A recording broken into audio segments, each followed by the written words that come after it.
Boy, where you been? It's TeeJay, the artist. You rocking with me. You are the smartest, and we back with another video, man. We got Jimmy High Roller. Let's see what you got today, man. It says it's been a wild month in the NBA. Jimmy High Roller never fails.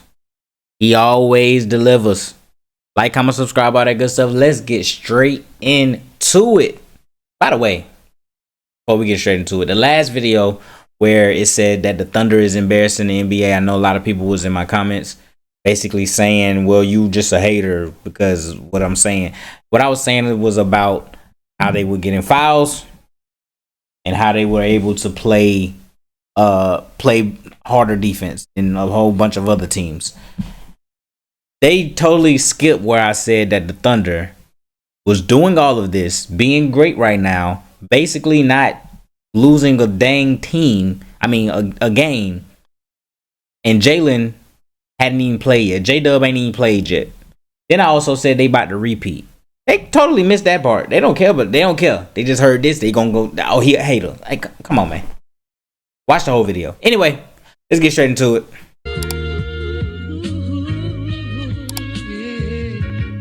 Could you turn me up in the headphones a little bit? Steph Curry laboring right now. Oh, Steph's hurt. His team down by 5. Oh, they was gonna lose that game anyway. Steph Curry 35 seconds left, down by 5. They probably was gonna lose anyway. Laboring. And that's Houston, yo. Right now, his team Steph's hurt. down by 5. Jokic. Got it! Yo, dog. Troika! Waka. Didn't appreciate being tripped. And then Clay has something to say. Get in his face, then, Clay. You didn't even play tonight. Durant into the paint. Durant rises up. Durant scores! This game hurt. I was watching this game. Durant! We were supposed to beat them, bruh. But Anthony Black missed free throws. Again! Shouting and yelling at the Kings bench. This is holding up the game right now. Put some respect on Gucci Mane's name. Bang, bang, bang. Late game killer. Time to move him, start fresh, send him somewhere where he can start fresh. Is it time to Out the heezy. turn the page on young LaMelo Ball? We are now 1 month into the NBA season, and things are already out of control. The NBA is back, and it's better than ever. Jimmy High Roller, let's see. Today's 5 bonus in withdraw bonus bet. With 1 month of NBA games in the books, would it be too early for me to jump to some wildly bold conclusions on a season that just started? Absolutely. Is that gonna stop me from making some wildly bold conclusions on a season that just started? No, of course not. So here is everything that happened in month 1 of the NBA in about 10 minutes. All right. The NBA MVP race is as deep and difficult as it's ever been. With 4 players right now playing out of their minds, we have reached the point where averaging a near 35-point triple-double will more than likely... All right. So, let me this how narratives work. This how narratives work. Count Giannis out. Giannis, you're out. K, you there just because you're there. Victor Wembanyama, they just gonna say that you're too young and you haven't been playing that much. You're out. K, you're just there because you know they like you're doing your thing. Don't get me wrong. K Cunningham is doing his thing. Name not big enough. That's what they gonna get you with. Name not big enough. Victor Wembanyama ain't played enough. Giannis, sorry, they not gonna give it to you. Now these 3 up top. Because Shea just won one, he's out. It's gonna be Jokic versus Luka. Jokic got like 3 of them things. How many Jokic got?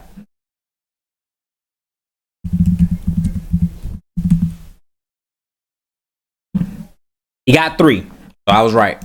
He got 3 of them things. He's out. They're going to give it to Luka. There it is. Luka doesn't have one yet. Luka wins MVP. If everything goes like this, Luka's going to win MVP. Think about the setup, right? Got traded last year. Oh, he's fat. Oh, he's fat and everything. Traded last year or the year before? Maybe last year. Oh, he's fat. He off season gets skinny on the front cover of Men's Health. Comes in 35 a night. Lakers, what, number 2 in the West? Number 3 in the West? Something like that. They up there.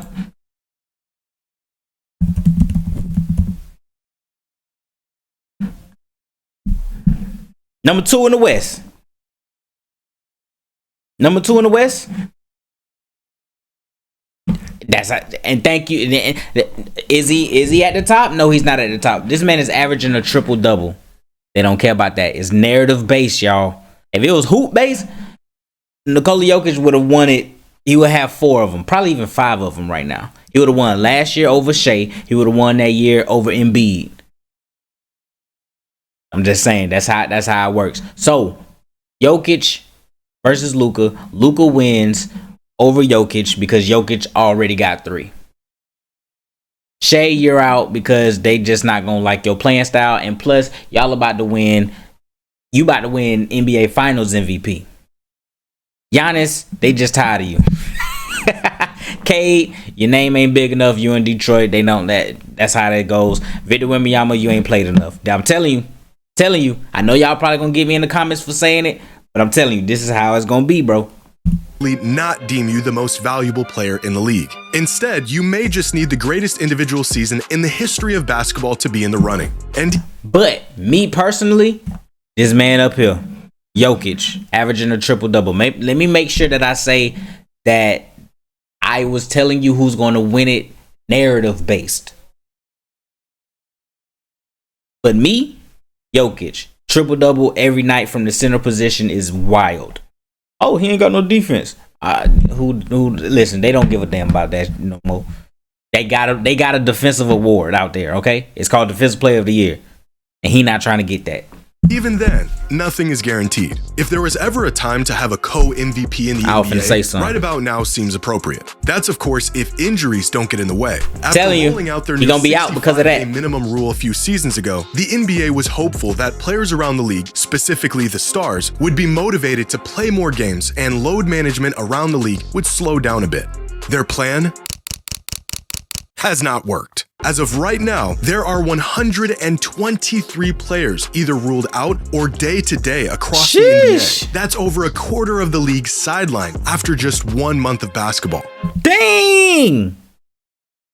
And of course, I stop it on the Orlando Magic. Man. Turns out more rest might not be such a bad thing. And although staying healthy has proven to be difficult this season, scoring the ball has never been easier. So far this season, teams have scored at least 130 points 75 times. Already? Just a decade ago, teams crossed the 130-point threshold only 36 times over the course of the entire season. Watching the Pelicans drop 143 points in a single outing was a bit of a wake-up call, but at the rate the league is going, we should see our first 200-point game by about tomorrow.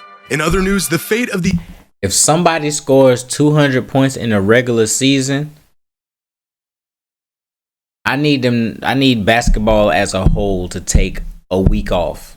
After somebody scores 200 points, cancel the games so the NBA can have a meeting and start changing some of these rules. If somebody scores 200, stop everything for a week. Get in there, have some meetings, and change it. Let people foul people. That's what, let it happen.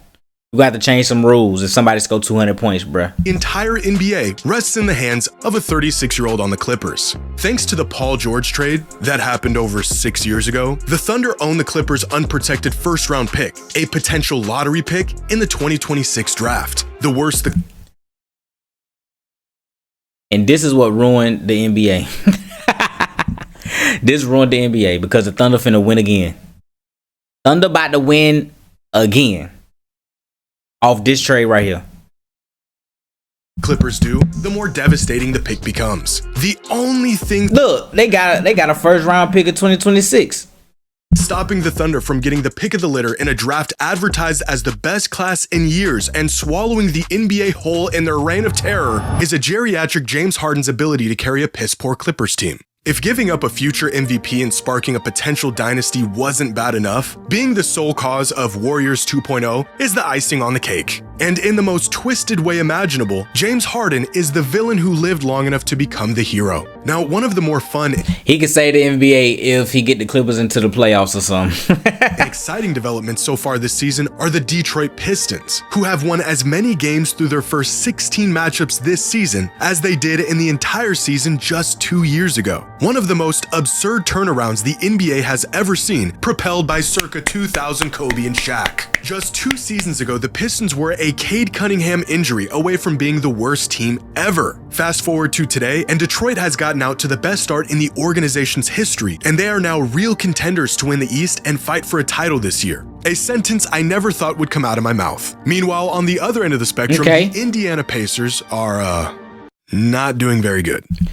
Halliburton. A team that was 3/4 away from their first NBA championship just a few months ago have mustered a grand total of 3 wins this season as quite possibly the worst team in the league. Dang. Oddly enough, there's hardly been any changes between this year's team and the team that made it to the finals just 5 months ago. They have dealt with some injuries, but the Pacers have one of the highest roster continuities in the NBA outside of the departure of Miles Turner and the absence of Tyrese Halliburton. And it's at this moment that I would like to remind everyone that Halliburton was voted as the most overrated player in the NBA last season. Well, there you have it. Guess who's not overrated? Hallie's not overrated. The same guy who is apparently the difference between the Pacers being a finals team and the Pacers being the worst team in the NBA. Just something to think about. After 21 seasons in the league, Chris Paul announced he will be retiring after this season. A sad day for the basketball world, and an announcement that came eerily soon after Shai Gilgeous-Alexander invited him over for dinner and brought out his MVP trophy to put on display in the middle of their spread. Okay, guys, that's insane. Bro, whose idea was this? Thank you for 21 That is fucked up. That is fucked up. Oh my God. fantastic seasons of hoops. Now look at this trophy you never got. Oh my God. Eerily soon after Shai Gilgeous-Alexander invited him over for dinner and brought out his MVP trophy to put on display in the middle of their spread. Okay, guys, that's insane. Bro, wow. whose idea was this? Thank you for 21 fantastic. I wonder if Shai told him to do that. That's crazy. Seasons of hoops. Now look at this trophy you never got.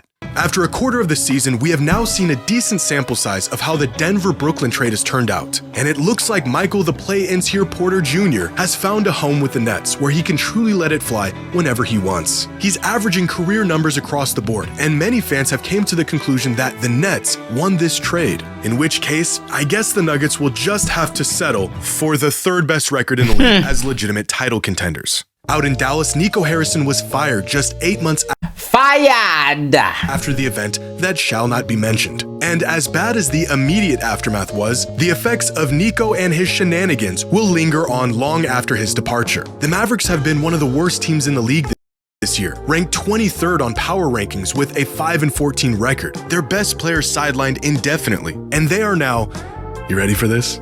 Gauging the market for an Anthony Davis trade. So not only did they cough up a generational talent in There's no way they trade away Luka to get Anthony Davis just to turn around and trade away Anthony Davis. They better not. Early prime, but what they got in exchange has been so underwhelming that will be they're wild. Ready to blow it up after 14 games of Anthony Davis. The Mavericks went from the finals to what looks like that will be wild. A rebuild in just 18 months. But on the bright side, the Mavericks organization said defense wins championships, and that's what they needed. And so far this season, they are ranked 3rd in the league on defense. So, there's that. Now, one of the biggest surprises so far has been this year's rookie class. Coming out of the draft, it was Cooper Flagg who received all the hype, but it is his Duke teammate, Con Knippel, who has crashed the party and broken out as the early star of the 2025 draft class, averaging 19 and 6 a night. Flagg started out a bit slow, but is beginning to look every bit of the future cornerstone Dallas hoped he'd be. Meanwhile, the team that drafted rookie sensation Cedric Coward, my Blazers, decided to immediately trade him for, and I quote, Chinese Jokic. All of my wisecracks about other fan bases are really just internalized frustrations about my own team. At least Pelicans fans have something to smile about, with 2 rookies playing well while the rest of the franchise is lollygagging around them. And VJ Edgecombe has cooled off a bit after his very good impression of a young Michael Jordan in his first NBA game, but still looks to be a contender for Rookie of the Year this season. Now, here are the power rankings through Week 5, and the change in rankings. Thunder, Nuggets, Rockets, Pistons, Cavs, Lakers, Suns, Spurs, Raptors, Knicks, Heat, Timberwolves, Orlando Magic. We moved down 4 spots.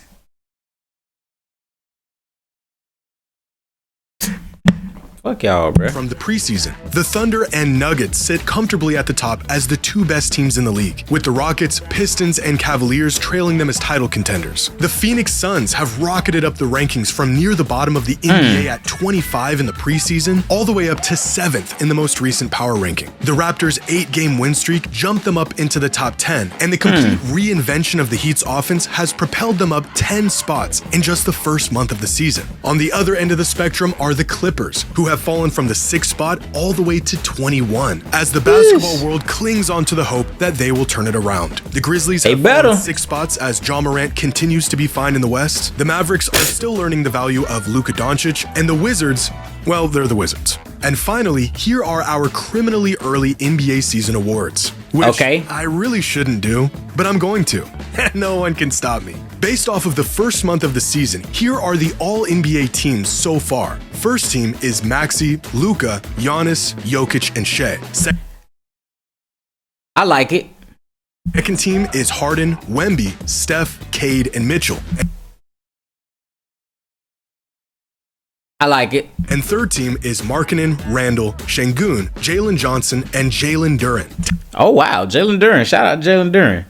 Tyrese Maxey, who's playing out of his mind early this season, could potentially join the 4 foreign horsemen of NBA first team. If Wemby can come back healthy and in time, he will make his first All-NBA team, along with James Harden, who is spiritually and physically still in 2019. And third team features a handful of new faces in Şengün, Johnson, and Duren. At the moment, the MVP is Nikola Jokic. Yep, Nikola Jokic. The Rookie of the Year is somehow a 6'8" forward from Duke, not named Cooper Flag. Aha. The scoring leader is Luka Doncic, averaging over 35 points a night. So that means he should be MVP. That's how they did Joel Embiid. And I don't care if he doesn't play another game this season. The defensive player of the year is Victor Wembanyama. Now, for most improved player, there's a handful of guys who have a case for this award up to this point. Jalen Duren, Cade Cunningham, because he got his team from trash to good. Johnson, Denny Advia, Keontae George. But he been hooping no matter what. But they might just do it because of that. I'm not sure. But I'm going to give it to Ryan Rollins, who has tripled his production since last season and has been balling out this season. And lastly, the best team through month one is easily the OKC Thunder. They are very casually dismantling teams. They have the second best record in league history through the first month of the season, and they aren't even healthy yet. This team is floating head and shoulders above the league, and as of right now, they are the easy favorites as champions this season. And that was everything that happened in month 1 of the NBA season in about 10 minutes. Hope you all enjoyed, and as always, until next time. I'm with it. Another good one from Jimmy High Roller. Yes, I am with it. It has been a wild month. I'm hoping that people come back from injuries. Some people are already out for the season, so it don't matter. But this year, I feel like it will be the Thunder to win the whole thing again. They got the youth, they got the defense, they let them play defense. They have everything. Then and there's no fall off. When somebody goes to the bench, there is just another person to replace. And then they're going to get another first round pick if James Harden don't go crazy. Like, comment, subscribe, all that good stuff, man. Peace.